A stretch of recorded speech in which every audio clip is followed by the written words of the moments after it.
দ্বিতীয় বিশ্বযুদ্ধের পর এই প্রথম ইরানের কাছে আমেরিকার শোচনীয় পরাজয় হলো। এই ইরান যুদ্ধ পৃথিবীতে এক নজিরবিহীন ইতিহাস তৈরি করলো। 8ই এপ্রিল 2026 তারিখটি পৃথিবীর কাছে স্মরণীয় হয়ে থাকবে আমেরিকার মহাপরাজয়ের দিন আর ইরানের গৌরবময় বিজয়ের দিন হিসেবে। এই যুদ্ধ প্রমাণ করলো আমেরিকা আর অপরাজেয় নয়, আমেরিকা অভেদ্য নয়। তার বিরুদ্ধে যুদ্ধে লড়া যায় এবং এই যুদ্ধে তাকে পরাস্তও করা যায়। ইরান প্রথমবারের মতো আমেরিকার যে অহংকার, সেই অহংকারকে চূর্ণ করে দিয়েছে গোটা পৃথিবীর মানুষের চোখের সামনে। এই মুহূর্তে ডোনাল্ড ট্রাম্প মুখ লুকোনোর জায়গা পাচ্ছে না তার নিজের দেশেই। এই মুহূর্তে ডেমোক্র্যাটরা তাকে এমনভাবে তাকে ঝেঁকে ধরেছে, খুব অল্প সময়ের মধ্যেই আমেরিকায় 25তম সংবিধান সংশোধনীর মাধ্যমে তাকে ক্ষমতার অলিন্দ থেকে ছুঁড়ে ফেলতে যাচ্ছে আমেরিকার মানুষেরা। ডোনাল্ড ট্রাম্প যে 4 স্বপ্ন নিয়ে ইরান হামলা করেছিল তার কোনোটি বাস্তবায়িত তো হয়নি, বরং এই মুহূর্তে আমেরিকা গোটা পৃথিবীর কাছে অনির্ভরযোগ্য, মূল্যবোধ শূন্য একটি হিংস্র রাষ্ট্রের তকমা পেল। আর অন্যদিকে এই অন্যায়ের বিরুদ্ধে লড়াইয়ে, আপোষহীন সংগ্রামে ইরান অনন্য উচ্চতা অর্জন করেছে। গোটা পৃথিবীতে এই মুহূর্তে সততার জন্যে, সাম্রাজ্যবাদের বিরুদ্ধে ন্যায়ের পক্ষে লড়াই করার জন্যে ইরানের IRGC, ইরানের সাধারণ মানুষ, কোটি কোটি মানুষের হৃদয় জয় করে নিয়েছে। যুদ্ধবাজ ডোনাল্ড ট্রাম্প যখন ইরানের দেওয়া 10 শর্ত মেনে নিতে বাধ্য হয়, তারপরেই তেহরানের রাজপথে শুরু হয়ে যায় সেই বিজয় মিছিল। গৌরবের মুহূর্ত সারা পৃথিবীর মানুষ কাড়াকাড়ি করে ভাগ করতে থাকে। The fall of the Satan, the fall of the tyrant, the collapse of American empire. দানবের পতন। গোটা পৃথিবীতে মানুষ মুক্তির আনন্দে রাস্তায় বেরিয়ে আসে। বিশেষ করে ইরানে সাধারণ মানুষের ঢল নামে, প্রত্যেকের হাতে ইরানের জাতীয় পতাকা। তারা উল্লাসে ফেটে পড়ে যে তারা আমেরিকা যুক্তরাষ্ট্রকে শিক্ষা দিয়েছে, তাকে পরাস্ত করেছে।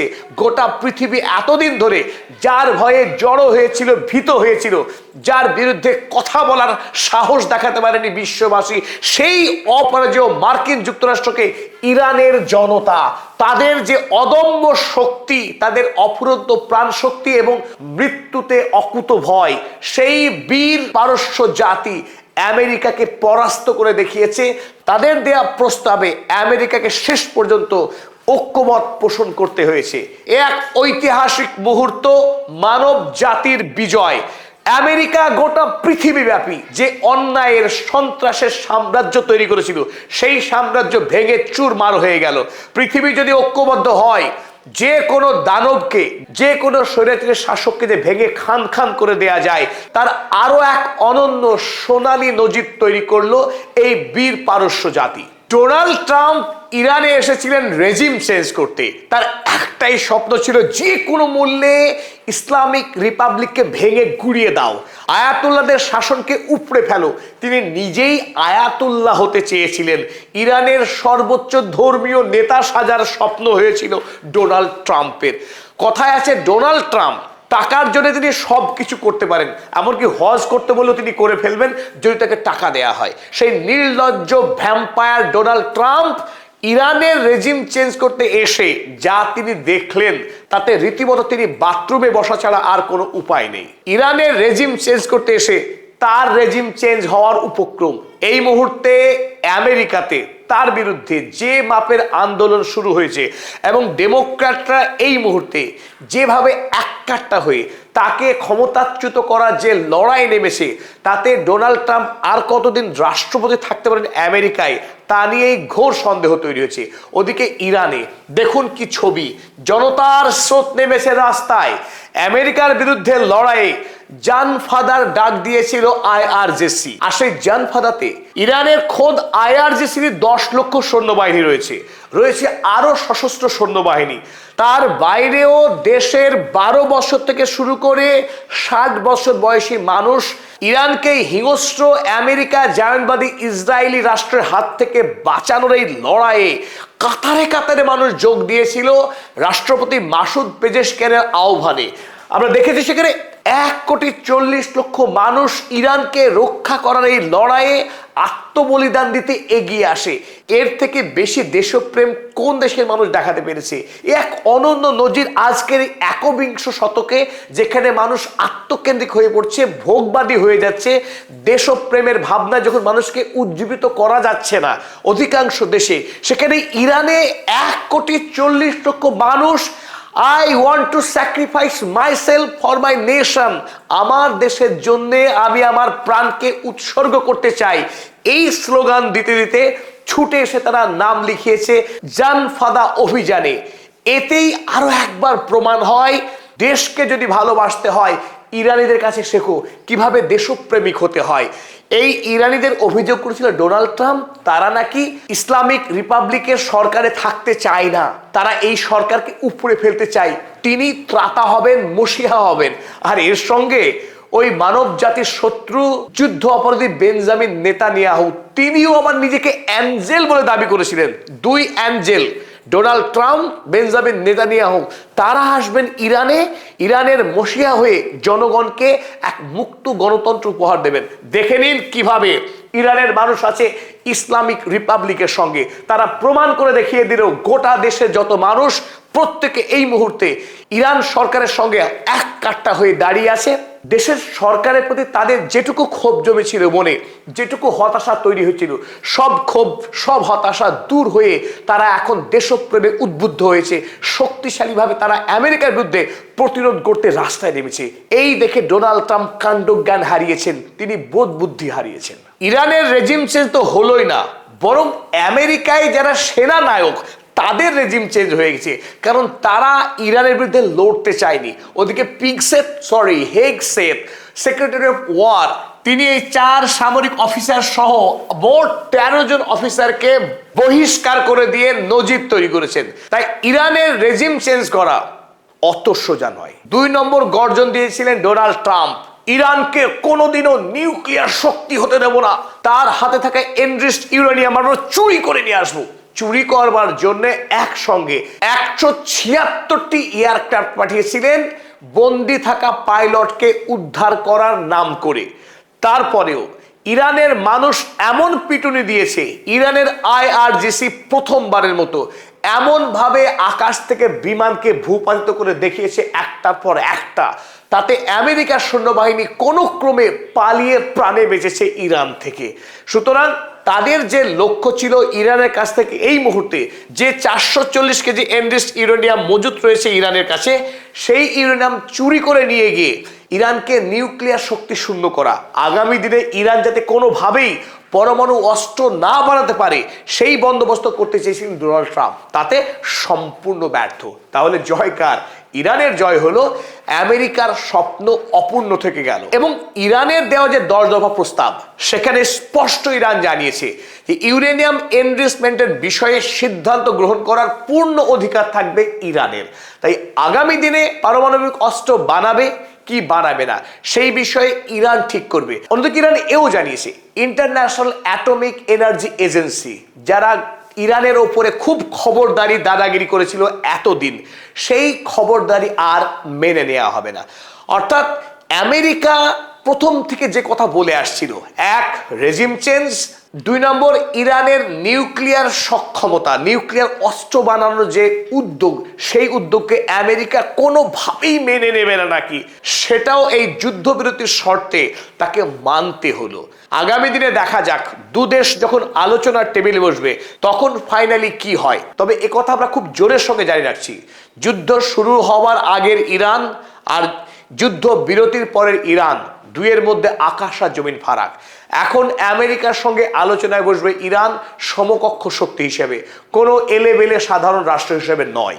তৃতীয় গুরুত্বপূর্ণ দাবি ছিল আমেরিকার, ইরানের যে সমস্ত প্রক্সি গ্রুপ রয়েছে তাদের প্রত্যেককে নিরস্ত্রীকরণ করে ছাড়বেন ডোনাল্ড ট্রাম্প আর তার হিংস্র বন্ধু বেঞ্জামিন নেতানিয়াহু। কারণ হিজবুল্লাহ, হুথি, হামাস, এমনকি পিএমএফ, এই সমস্ত সামরিক গোষ্ঠীগুলো ইসরায়েলের জন্য, আমেরিকার জন্য দুশ্চিন্তার কারণ। এই সমস্ত গোষ্ঠী ইরানের সাথে যেভাবে আমেরিকা ইসরায়েলের বিরুদ্ধে লড়াই করলো, এবং এই যুদ্ধবিরতির শর্তে ইরান স্পষ্ট করে লিখেছে লেবাননের হিজবুল্লাহর বিরুদ্ধে যে লড়াই ইসরায়েলের, সেই লড়াইয়েও ইতি আনতে হবে। এবং কেবলমাত্র ইরানের যুদ্ধবিরতি করলে হবে না, প্রতিটা ফ্রন্টে যেখানে যেখানে ইসরায়েল লড়াই করছে আমেরিকা অস্ত্র দিয়ে সাহায্য করছে, প্রত্যক্ষ পরোক্ষ সাহায্য করছে আমেরিকা, তার সমস্ত যুদ্ধ বন্ধ করতে হবে। ইরানের এই প্রস্তাবকে আমেরিকা সম্মতি দিতে বাধ্য হয়েছে। সুতরাং প্রক্সিকে ডিসম্যান্টল করা, নিউট্রালাইজ করা যে কথা আমেরিকা এতদিন বলে আসছিল, তার কোনোটাই এই মুহূর্তে সফল হয়নি। এখানেও ইরানের বিজয় হয়েছে। অপরদিকে অত্যন্ত তাৎপর্যপূর্ণ, আমেরিকার এতদিনের এতকালের ঘনিষ্ঠ মিত্র ইউরোপ মহাদেশ, তাদের সঙ্গে আমেরিকার স্পষ্ট বিভাজন হয়েছে। এমনকি খোদ ফ্রান্স আমেরিকার আনা প্রস্তাবের বিরুদ্ধে ভেটো দিয়েছে রাষ্ট্রসংঘের নিরাপত্তা পরিষদে। অপরদিকে নেটোর ভবিষ্যৎ নিয়ে রীতিমতো প্রশ্ন উঠে গেছে। এই মুহূর্তে আদৌ নেটোর অস্তিত্ব আছে কিনা তা নিয়ে রীতিমতো সন্দেহ গোটা বিশ্ব জুড়েই। আমেরিকাকে একা লড়াই করতে হলো ইংল্যান্ডের কাছে, ইতালির কাছে, স্পেনের কাছে ভিক্ষা চেয়ে দাঁড়ে দাঁড়ে ঘুরেছে ডোনাল্ড ট্রাম্প, কিন্তু তার হাতে কেউ ভিক্ষা পর্যন্ত দেয়নি, তার প্রস্তাবে সম্মতি দেয়নি ইউরোপ মহাদেশ।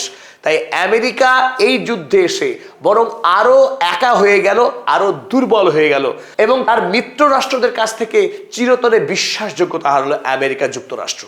চতুর্থ বড় স্বপ্ন ডোনাল্ড ট্রাম্প দেখছিলেন decapitation of Iran, neutralization of Iran. এমনকি এও বলেছিলেন ইরানকে স্টোন এজে পাঠিয়ে দেবে, প্রস্তর যুগে যাবে ইরান। আর সবশেষ যে বোমা মেরেছিলেন, তিনি বলেছিলেন ইরান যে সভ্যতার গর্ব করে, সভ্যতাকেই আমি ধ্বংস করে দেব, এন্ড অফ ইরানিয়ান সিভিলাইজেশন। আর গত রাতে সেই সম্ভাবনা নিয়েই কিন্তু জোরদার জল্পনা হয়েছিল, তাহলে কি শেষ পর্যন্ত ইরানের উপরে পরমাণু বোমা ফেলতেছে ডোনাল্ড ট্রাম্প? কিন্তু তার দেয়া আলটিমেটাম শেষ হওয়ার আধ ঘন্টা আগেই ডোনাল্ড ট্রাম্প বাবাজি তিনি মেনে নিয়েছেন যে ইরানের সঙ্গে তিনি আর কোনো যুদ্ধ খেলবেন না, এবার তিনি শান্তি খেলবেন। তিনি 2 সপ্তাহের জন্য যুদ্ধবিরতি মেনে নিলেন। কোন সময়ে? যখন ইরান 39 দিন ধরে ধারাবাহিক আমেরিকা এবং ইসরায়েলের বিরুদ্ধে প্রতিরক্ষামূলক লড়াই চালিয়ে আসছে। গোটা মধ্যপ্রাচ্যের প্রতিটি দেশে মার্কিন সেনা ছাউনিতে আক্রমণ চালিয়েছে, একাধিক মার্কিন কোম্পানিকে আক্রমণ করেছে, আক্রমণ চালিয়েছে ইসরায়েলের ক্লান্তিহীনভাবে। যখন ইরানের মাটির তলায় হাজার খানেক মিসাইল সিটি রয়েছে, ড্রোন এবং মিসাইলের সেখানে অনন্ত সম্ভার রয়েছে, এমনকি তার কাছে এখনো পর্যন্ত 440 কেজি এনরিচড ইউরেনিয়ামে থেকে গেল। এই সমস্ত কিছু জানার পরেও ইরানের সঙ্গে আলোচনার টেবিলে বসতে চাইছে আমেরিকা যুক্তরাষ্ট্র। সুতরাং তার যে কথা নিউট্রালাইজেশন অফ ইরান, ইরানকে প্রস্তর যুগে পাঠিয়ে দেওয়া, ইরানের নেতাদেরকে খুন করে দিয়ে ইরানকে ধ্বংস করে দেওয়া, যাতে আর কোনোদিন ইসরায়েলের দিকে, আমেরিকার দিকে ঘুরে না তাকানোর সাহস পায় এই ইরান রাষ্ট্র, বলেছিলেন ডোনাল্ড ট্রাম্প। এখন আমেরিকা যুক্তরাষ্ট্র ইরানের দিকে চোখ তুলে তাকাবার সাহস পাবে কিনা সেটা এখন কোটি টাকার প্রশ্ন। আমেরিকা ইরানকে নিউট্রালাইজ তো করতেই পারলো না, উপরন্তু ইরানের উপরে থাকা সমস্ত স্যাংশনকে আমেরিকাকে তুলে নিতে হবে সে কথা একরকম মেনে নিলেন হরমুজের ইরানের উপর থাকা কর্তৃত্বকে। হরমুজ প্রণালী যে আগামী দিনে ইরানেরই থাকছে সে কথা একরকম স্পষ্ট হয়ে গেল, ডোনাল্ড ট্রাম্প মেনে নিলেন। IRGCর সহায়তা ছাড়া হরমুজ প্রণালী দিয়ে জাহাজ পার করা যে অসম্ভব সে কথা ডোনাল্ড ট্রাম্প স্বীকার করে নিলেন। আমেরিকা তো বটেই, তার সঙ্গে ইসরায়েল এবং সমগ্র ইউরোপ দেখে নিল যে ইরানের সামরিক শক্তি কত ভয়ঙ্কর ভাবে বৃদ্ধি পেয়েছে। সাম্প্রতিক সময়ে ভূগর্ভে ইরান যে 1000-এরও বেশি মিসাইল এবং ড্রোন সিটি তৈরি করেছে, সেই মিসাইল এবং ড্রোন সিটিতে অনন্ত অস্ত্র ভান্ডার রয়েছে। সেই অস্ত্র ভান্ডারে কিছুটা ট্রেলার দেখতে পেল আমেরিকা যুক্তরাষ্ট্র। অপরদিকে America US lost military super power status. দ্বিতীয় বিশ্বযুদ্ধের পর এই প্রথম আমেরিকা তার সুপার পাওয়ার স্ট্যাটাস হারালো। এই যুদ্ধ লড়তে গিয়ে আমেরিকার একাধিক যুদ্ধ জাহাজ ধ্বংস হলো। যে সমস্ত যুদ্ধ জাহাজ সম্পর্কে আমেরিকা মিথ তৈরি করেছিল, যাদেরকে কোনোভাবেই ধ্বংস করা যায় না, র্যাডারে ধরতে পারে না, অথচ ইরানের সৈন্যবাহিনী অনায়াসেই একাধিক যুদ্ধ জাহাজকে ধ্বংস করে দিল অবলীলাক্রমে। তাই ইরান যুদ্ধ মার্কিন সাম্রাজ্যের পতনের নির্ণায়ক যুদ্ধ হিসাবেই পৃথিবীর কাছে স্মরণীয় হয়ে থাকবে। ওদিকে চীন রক্তপাত শূন্যভাবে পৃথিবীর সবচাইতে শক্তিশালী রাষ্ট্রের তকমা পেয়ে গেল, অথচ তাকে এই যুদ্ধে সরাসরি নামতেই হলো না। একটি চীনা সৈনিকের মৃত্যু না হয়েও সরাসরি চীন এই মুহূর্তে গোটা পৃথিবীর সবচাইতে শক্তিশালী রাষ্ট্র, বাণিজ্যিকভাবে এবং সামরিকভাবেও সেই ক্ষমতা পেয়ে গেল চীন। আগামী মে মাসে ডোনাল্ড ট্রাম্প বেজিং সফর করবেন, আর তার আগেই পাকিস্তানের ইসলামাবাদেই ইরান সুপার পাওয়ার হিসেবে প্রতিষ্ঠিত হয়ে যাবে। সেদিকেই এগোচ্ছে এই মুহূর্তে বিশ্ব রাজনীতি। আর তারপর দ্বিতীয় ধাক্কা অপেক্ষা করছে বেজিংয়ে। তাই পদাতিক চ্যানেলের পক্ষে যে কথা আমরা বলছি, আগামী দিনে চীন, ইরান, রাশিয়া এই তিন রাষ্ট্রের একটা শক্তিশালী ব্লক তৈরি হতে যাচ্ছে। আর ব্রিক্সের সম্ভাবনা ক্ষীণ। তাই আমেরিকা যুক্তরাষ্ট্র পৃথিবীতে এই মুহূর্তে একা নিঃসঙ্গ একটি রাষ্ট্র, বৃদ্ধ অসুস্থ সিংহ, যে সিংহের দাঁত নড়ে গেছে, শিকার করার শক্তি নেই, সেই মর্যাদা পেতে চলেছে আমেরিকা যুক্তরাষ্ট্র। আমাদের সঙ্গে থাকার জন্য সকলকে আরো একবার ধন্যবাদ। ভালো লাগলে অবশ্যই কমেন্ট করে জানাবেন।